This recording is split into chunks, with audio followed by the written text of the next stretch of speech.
We're talking in GP, I'm on it. You know, there really are not that many games out there I would give a 10 out of 10. Not even a 9 out of 10 rating. It really is a far and slim possibility to find. I'll say I've even played a few games I'd even rate 8 out of 10 noodles, such as Marvel Spider-Man, Daggerfall, Kingdom Hearts, but really they do not hit that high 9 to 10 rating in my book. That is not to say there are none though. Off the top of my mind, I can only think of a couple. I would say Batman Arkham City's definitely a high 9. I would also say New Vegas is an easy 9.5 in my book. And honestly, the game I want to talk about today is a 10 out of 10, which I have no trouble saying. It is by far the actual best game I've ever played. And if you read the title already, then that is right. I want to talk about Spyro the Big Ol' Purple Dragon. You know, something about the color scheme, the amazing MIDI musics, the OG versions, I mean, it was honestly hard to beat. You got me. Even though Spyro was definitely filled with a good amount of my childhood memories, obviously that is not the game I want to talk about today. All jokes aside, I'm droning this intro long enough, and if you have not somehow figured it out already, I'm just gonna get right into why I think Red Dead Redemption 2 is a true 10 out of 10 masterpiece, and possibly the best game I have ever played. So going right into it, I just want to say that this video took a lot out of me, and it was quite the video to make. So if you enjoyed this video and want to see more like it, definitely hit this video with a like and don't forget to subscribe. But right to it. I know that what I just said is a pretty loaded statement. Not that only Red Dead 2 is a full 10 out of 10 game, but that it might actually be the best game I've ever played. But let me explain that really quick. So I will go all out and say that on a technical and storytelling level, Red Dead Redemption 2 is actually one of the best games I personally have played. Although I would not say it's one of my favorite games. I do love it though. So that's something to say though, right? So you can say whatever you want opinion-wise. I mean, there are definitely a few gripes I have with the game as it's not one of my favorites, but that being said, it would be a lie to say Rockstar did not achieve something that game developers dream of with this game. From the graphics to the characters, all the way to the tiny simple details that they had no reason to add. I mean, I seem to find something new every single time I play, and it's been out for 5 years. Whether it's a cabin out in the middle of the woods full of little notes and letters alluding to a life that once lived in that house, but's long gone. I mean, they didn't even have to put in the extra detail, dang. They didn't even have to put in the cabin, but they did. Maybe it's the fact that you can shoot barrels and liquid comes out, imitating an amount of liquid in the barrels, just for that chance that someone shot at it. And even all the people and all the lore that come with them, whether you learn it through greeting them, or taking them out and finding letters describing a love in their life or the journey they were on. These are all the tiny details that make the world of Red Dead 2 feel like real life. On top of that, the graphics and actual locations are absolutely fantastic, but that I will get into in a second. The technical mechanics that they put into this game is actually unlike anything I have seen in any other game. Like, sure, you may see one or two aspects of realism in other games, though they never pile up to this amount. And that really is one of the biggest reasons that I would say it is one of the best games ever, and it by far has one of the best playable worlds in any game I can think of. So, on the topic of the game world being so spectacular, there are honestly so many different things that go into it, and I want to talk about the things that really stand out to me personally. But first, I want to talk about something that Red Dead Redemption 2 finally pounded into my tense skull. So watching so many movies, playing the first Red Dead, even reading books, there was something to me that they all seemed to miss, that Red Dead 2 in fact does not. Even now, when I think of the Wild West, I think about deserts, cactus, plateaus, Native Americans, suns, snakes, cowboys, etc., etc. Now sure, that is all a huge part of the Wild West and what we know to be the Wild West, but only a part. It is really easy to forget though that it is not the Wild South or the Wild Southwest. It is the Wild West.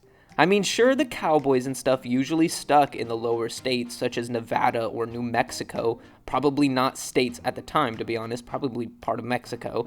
But in Red Dead 2, you are in forests and huge lush fields, and that was a part of the Wild Wests. States like Colorado or South Dakota were still a part of the Wild West. I mean, even Washington and Oregon, home of the mountain men hunting and thriving in the deep woods.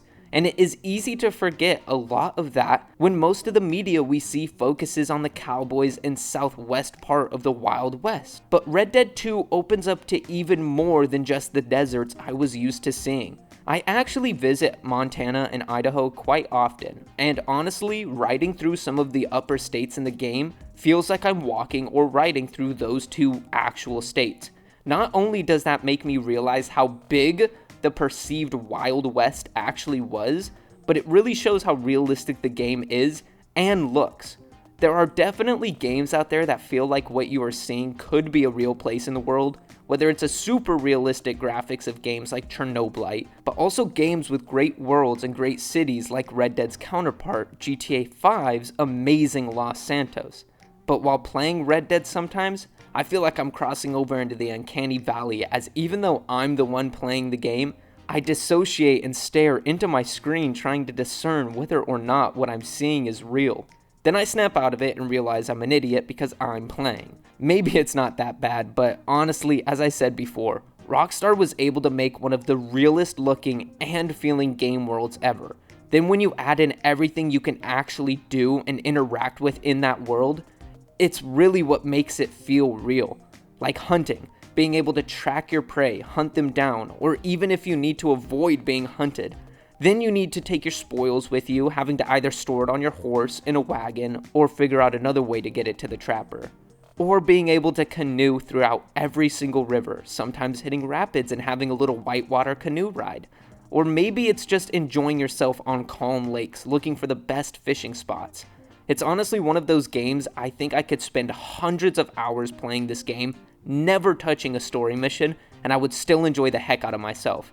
That being said, I don't know who wouldn't want to play the absolute masterpiece of a story, but again, I will get to that. On the topic of masterpieces, I think that the mechanics in this game are a masterpiece in themselves, so let me just shift the topic over to that. So on the topic of an absolutely amazing and real feeling world, I want to go into a few things that I have always noticed to be the things that caught my eye when it comes to the game mechanics. What I mean by this is things that are added to the game to make it play more realistically. I don't want to look at certain mechanics like walking mechanics or stealth mechanics. I more mean certain coding and added details to things that are all affected by the player or other scripted events. Such as how I mentioned barrels spilling liquid to a certain point, which I have actually broken and figured out that it may not actually be scripted liquid in the barrels, but an illusion mechanic that really helps sell that the barrel is full of liquid. And they are 100% not doing this for the people who will shoot at every single barrel they come across, but it is simply for those gunfights that have bullets flying here or there, and if one so happened to hit that certain barrel, it would leak. Like, that is true attention to detail.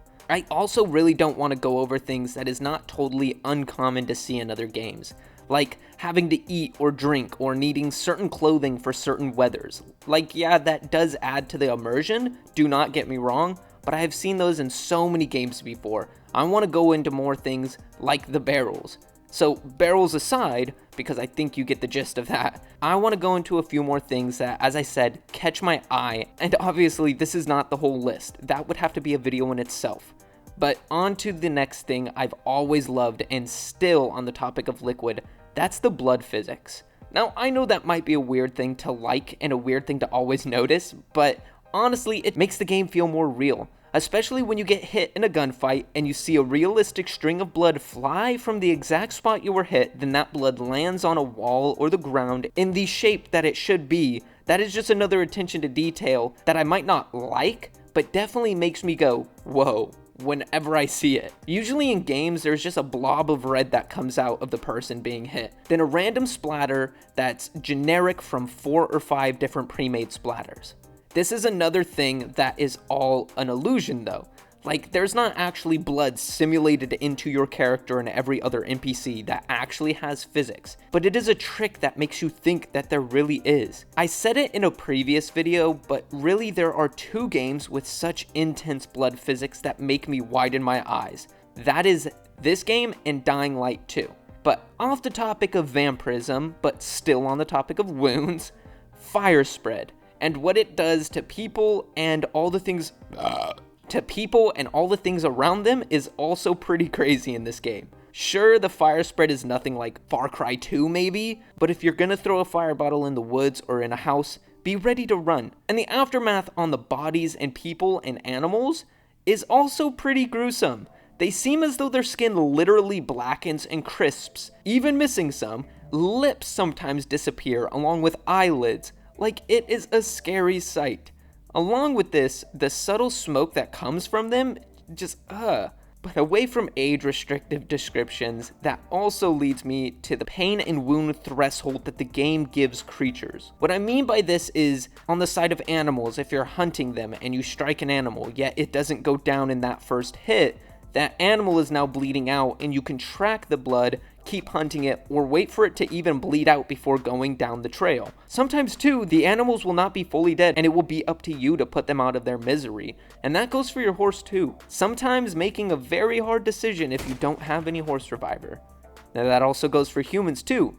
If you get someone good enough, they won't be a threat anymore, and even if you just bop someone on the head, it probably won't kill them, rather knock them out. This makes it feel like these beings are actually alive. Some not being able to just one-punch man kill them. And sometimes running over someone with a horse does, and that's murder. I would even say it sometimes shows who the player is. Knowing that sometimes the option not to kill is a true option, what will you do with it? Now, off the buzzwords that YouTube probably does not like, onto a more peaceful mechanic, and that is water, and water in general. They did a really good job on all the different aspects of water, from how it responds to how it reacts, to, as I was talking about earlier, fishing and canoeing. Like, I will bring a canoe out for a ride down a river, and seeing the water splash up onto the boat and the rapids hitting on certain rocks. And with the rapids, they aren't scripted. I know this is probably bad and I won't go into details, but I had a body that I had dumped in a river, and the river actually created rapids over the body rather than the body sitting there or endlessly floating down the river like a rag doll. Along with this, fishing is fun and all, but did you know that fish are actually in the water? And you can choose to dynamite the fish, gun the fish, bow and arrow the fish. All the ways to fish are endless. The water though just feels like real water, and in my opinion, one small gripe that I have with the game is not being able to dive, because imagine what they could have hidden in the water. But honestly, I think that was purposeful because not a lot of people knew how to swim back then, and if you get to the epilogue, John can't swim. When you go into the water as John, you lose all your stamina and you start to drown. People didn't know how to swim back then. And I really liked that actually because you couldn't swim in the first game, so they brought that back over. But it makes sense that Arthur can swim but doesn't trust himself to dive. So that's a gripe that I have, but it's easy to look past.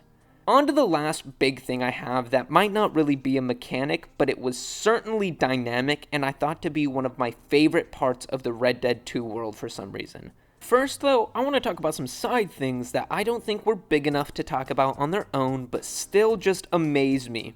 The hats were always awesome to me. Getting into a tussle and losing your hat, then having to put it back on, or getting it shot off in battle, even shooting other people's hats off when you miss your shot, I always loved that. The next is, I always love games with a good sun and sky. Like in my notes, it is written just sun, which this game and other games do well. But Red Dead 2 has weather and clouds that I feel is unmatched and just fits well with the great locations, making the perfect environment. The last side thing I thought was a great attention to detail was Arthur's tuberculosis.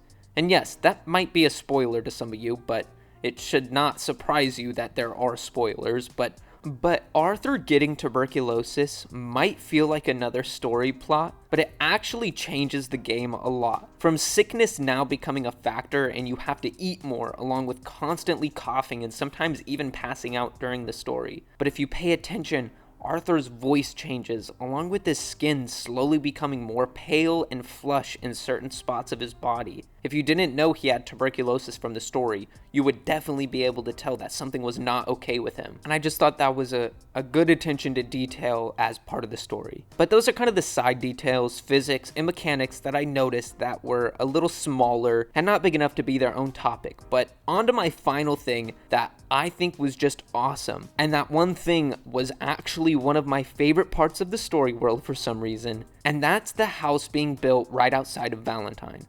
Now, I'm sure the majority of you know what I'm talking about, and you're gonna say that's a small detail too. And I know it is, and I know a lot of you probably missed it. But for those who don't know, near the beginning of the game, when you're set up next to Valentine, there is a work site you can come across that is nothing but some wood and people working. If you talk to them, they're friendly, and it just seems like a normal endless building situation like GTA 5 Skyscraper. But if you pass it once more later on, you can actually stop a robbery and help the people building. They will thank you, and it will set up a little bit of a side mission that is not a direct side mission, more like the tips, like robbery or hunting tips that the game has. Eventually, if you keep returning throughout the story, you can watch what once was just a construction site become an actual house. And not overnight either. You can physically stop by and watch them build on occasion, and it takes a long while. Another cool part is you can actually help them. They will eventually ask if you can get wood for them, and if you do, that is what continues the building process, because they can't afford it and they can't get to where they need to. So you can be the good person and help them or not. This also coincides a little bit with how different everything is in the epilogue of the game as well. New buildings and towns, along with certain buildings and places being run down. It truly shows that years have passed in the game. But honestly, that is really the biggest thing that I noticed and just enjoyed a lot, because you could always just stop by and see the progress that was going on with it. And I thought it was an insane level of detail that did not need to be added, but was just so greatly appreciated by myself. But that was a really long on that whole point of great physics and mechanics, and I want to move on to the last thing I want to talk about today, and honestly the main reason I am making this video, and that is the absolute Yukon gold that they dug up when they made this game's story. So on to the next reason that I think Red Dead Redemption 2 is an absolute 10 out of 10, and I think it's going to be the last main point I'm going to be talking about today, and that obviously is the donkeys. JK, too many jokes with me here. Obviously, it's the main story. I mean, anyone who has played Red Dead Redemption 2, I'm sure would agree with me in saying that the story of this game is actually one of the best to date. I mean, I know I have some controversial takes on certain games and their stories. For example, I actually love Fallout 4, but as some of you know, I think that the story is overall garbage and affects the game in a long run. Then again, I know a ton of people who think Cyberpunk's story is terrible, though aside from its launch, I thought the story was one of the strongest things that game did, almost bringing a tear to my eye at times. And speaking of tears, Red Dead 2's story almost brought me to sobbing. There were so many different occasions that somehow hit so hard, as if you yourself had a relationship with the certain characters who die, or even the characters who just move away on account of your actions. Just every twist and turn of Red Dead 2's story has me deep in some new emotion I would have never expected. To be honest, I have never laughed so much, felt so much sadness, and all in all felt so much anger towards certain characters in a video game. And really, I have never wanted a game to end less than this game. I knew that the game eventually ended, leading to the epilogue, but even then I had myself taking my time in between every mission, soaking everything I could up before I finally fully finished the game. Though even milking cows and building fences was super enjoyable for me, and it still added on to everything. But really to start, the story arc of Arthur is just fantastic. I mean, you can tell that he just wants to do what is honest the whole game. And as John and Charles talk about during the epilogue, Arthur had a code that he truly did stick to as the morals of the gang crumbled around him. And as Arthur always said as well, he was not a good person, but he was not a criminal. He was an outlaw. He may have killed and he may have stole, but he stuck to the code of helping the helpless and pretty much being a Robin Hood. Though my Arthur with an honor level of a demon definitely did not stick to his code. He definitely was a criminal. But luckily I had sort of a second chance with my honor getting to play as John. But really, without totally going into spoilers, there is not a second of the story that ends up being bad for the game. I know that there are a couple missions that people, myself included, just don't seem to enjoy as much as the other missions. The big one in everyone's face, I would think, would be Gorma. Now, I will say right off the bat that I did not really enjoy the Gorma missions in comparison to the others. I mean, you are stuck on an island with most game freedom stripped away, and there is nothing really to do but walk around or do missions. This does not mean that the Gorma missions were bad though, or pointless to the story. It is really kind of like a situation of the worst of a good thing. Like, sure, it might have been the least fun part to play, but that is just in comparison to the other parts of the game that were just spectacular. People literally complain more about Gorma than they do having to milk cows and build fences. To each his own though. But you can really use the Gorma chapter to kind of grade the other missions in a way. So the Gorma chapter is easily one of the most worst received of the game, meaning it is fair to say that it's the worst chapter in the game. And on top of that, a lot of people say that the chapter is useless. There was no reason for them to go there other than the story environment filler. Anyone who thinks this is wrong though, their excuse would be that they never had to swim to the boat, they never had to get into the storm, and the only thing that happens once they get there is they kill a guy and then they leave again. Well, I can understand where you're coming from, but you have to look at it from the greater point of view. Honestly, yeah, on the surface while you're there, you just kind of take a guy out and help some locals on Gorma, then you leave. But you have to think about what it all caused. This only showed Arthur how much more unhinged Dutch was becoming and how there really was no turning back. Even on an island miles away from everything that happened to them, Dutch still decides to return, not for the sake of his gang, but for the sake of getting away. On top of that, this is where the huge shift occurs with Dutch. Arthur and a couple of the others are already questioning him, but when they end up stranded on an island with Dutch saying the same things as before, the doubt really starts to settle in. And after they return, it is the downward spiral. This is when Dutch starts blaming the game for not trusting him, even though he gives them no reason to do anything but doubt. On top of this, Dutch and Arthur being in Gorma gave the Pinkertons the opportunity to get Micah and cut a deal, which a lot of people are pretty certain that Micah had done the same with the Blackwater heist. I will get to that though. Not only does the gang's downfall start with Micah being in cahoots with the Pinkertons, but it also starts with Dutch leaving John in Saint Denis, leaving him to be arrested, stewing in the anger for Dutch the whole time. Another thing that happened outside of Gorma while it was all going down. So all in all, what I'm trying to say is that I think the point of Gorma was to show how fast things would turn when they were gone. And if they were gone, what would actually happen to the gang. Along with this, Arthur gets tuberculosis early-ish in the game while doing a mission for Strauss, and Thomas Downs coughs blood on his face. And Arthur is sick, sure, but seems majoritively fine until he gets back from Gorma, where things start to get way worse for him, ultimately resulting in his sickness within the finale of the game. One thing too, which is interesting, is once you see Thomas's wife as a widow in town, she will be a prostitute. This will actually piss Arthur off so much, he's done with all the pain that he causes, and he drops the woman's debt and ends up kicking Strauss from the game. I digress though.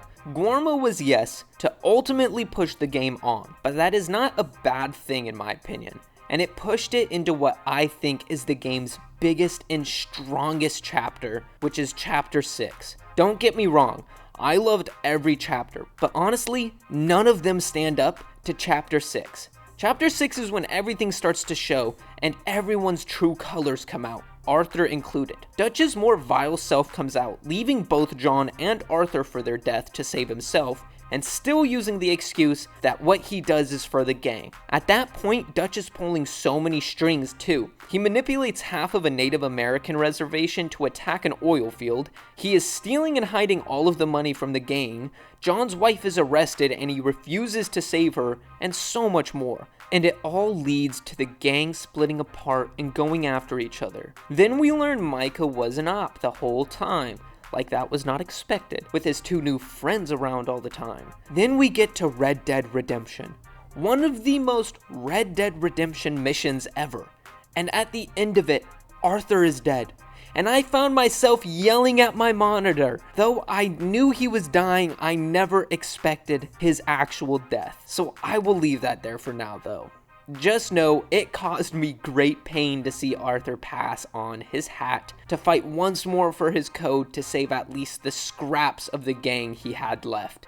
And as Arthur's dying, Dutch stands there like the people he once called cowards, and he just walks away to let Arthur meet his fate. Man, it was strong. I felt like I was literally watching the Snyder Cut, and I was okay with the length, but I didn't want it to end. And then the game settles with the epilogue. Seeing John a few years later just trying to escape his past and trying to learn the ways of being the farmhand, which I also love, to be honest. I won't go into much detail there, but I loved building up your farm, seeing Uncle, Charles, and Sadie again, and just the all-around Red Dead Redemption 1 vibes that New Austin gave. And on the side of story and Micah, I want to talk about a little theory that I don't know if it is a theory or just argued lore on the interwebs, but someone broke down the Blackwater heist that led to the events of the game, and there was $150,000 take on the boat that they robbed. This is already known. Along with this, we know that they did not succeed as they were caught in the act, as if someone set them up. Now, a lot of people, myself included, thought that Micah was a part of the game since the start, but you can actually learn from dialogue that Dutch and Micah are old friends, and they had just recently met up again 8 months prior to the start of Red Dead Redemption 2. Now think about that. He joined recently before the Blackwater massacre, and they were set up and could not find who it was. Micah also was a double op for the Pinkertons in Chapter 6, setting up the final train heist, getting you caught in the act once more. Now I think it's pretty safe to say that Micah had been an informant since the beginning,